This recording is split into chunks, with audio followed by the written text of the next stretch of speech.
அதிகாரம் இனியவை கூறல். குறள் 99.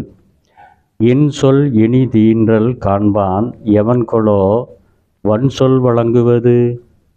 இன்சொல் இனிதீன்றல் காண்பான் எவன்கொலோ வன்சொல் வழங்குவது.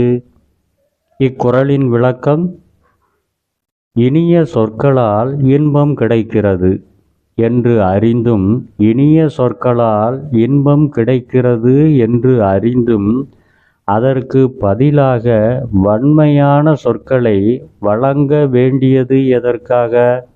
அதற்கு பதிலாக வன்மையான சொற்களை வழங்க வேண்டியது எதற்காக என்று கேள்வி எழுப்பிய ஆசான் திருவள்ளுவர், இனிய சொற்களையே எப்போதும் வழங்க வேண்டும் என்று விரும்புகிறார். நன்றி.